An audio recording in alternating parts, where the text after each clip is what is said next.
Meredith to Munsey.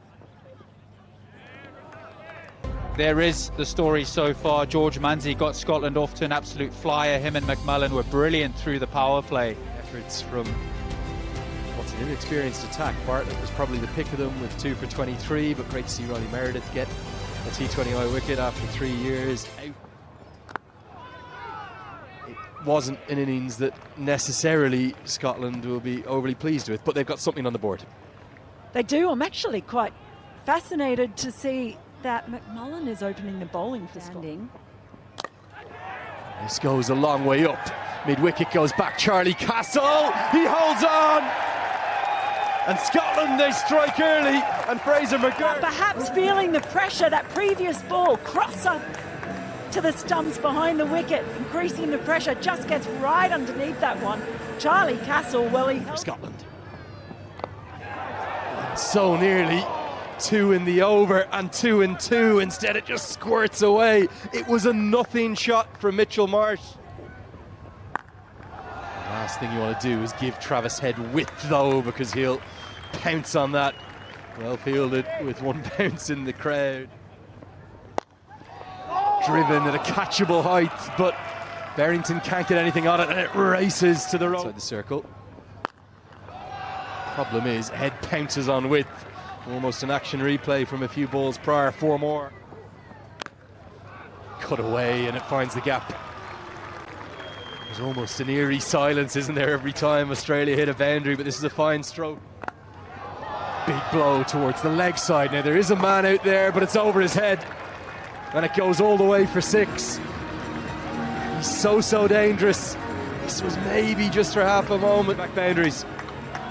Well, I just talked about the Grange not being big enough to contain him, and on this occasion it wasn't.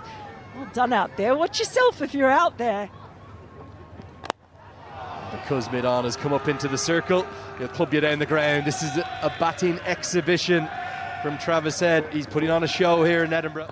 Now flicks it away to the leg side. Oh, this is quite brilliant. It's 20 from the over. And it may well have been held in the crowd to go with it. 3 have been bowled. Australia, they are flying. 38 for 1.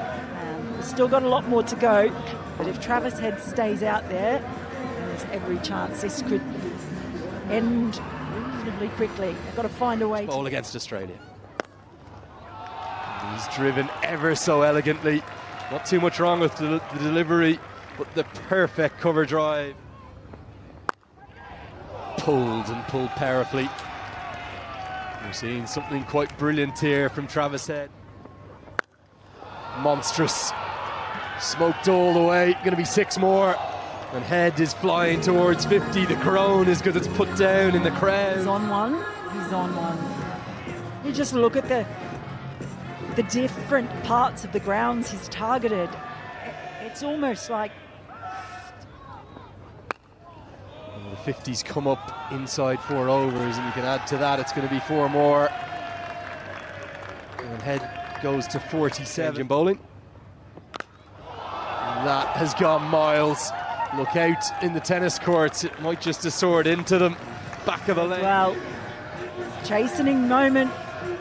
First up for Jarvis. He's not even breaking out. Not where you want to bowl to Mitchell Marsh. Going to be back-to-back 6s. That is absolutely massive. Set up just perfectly for Mitch Marsh. Just helped it on its way.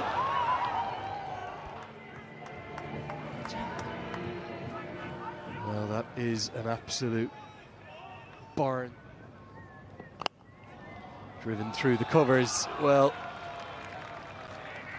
this is quite remarkable. 6-6-4 to start the over. Marsh getting into the act in a big way with Travis Head. More runs, and it may well be 6. Yes, it's going to soar all the way.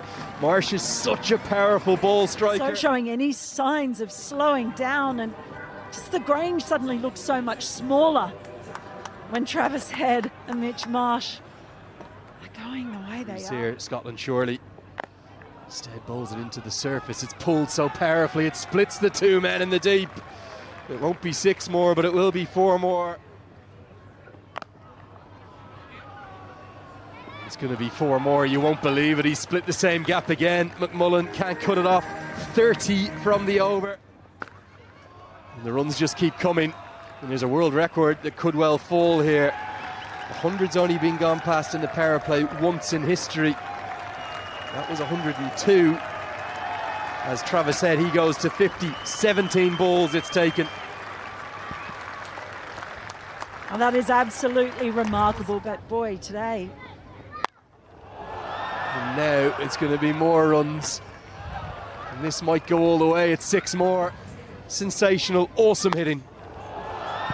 Well, it is, and just look at his reaction after that shot. Power of Travis Head. Just over the head of the man. George Munsey, I think it is, at mid-off. And the 100 has come up inside the power play. Oh, now fortune going their way, and with it goes the world record.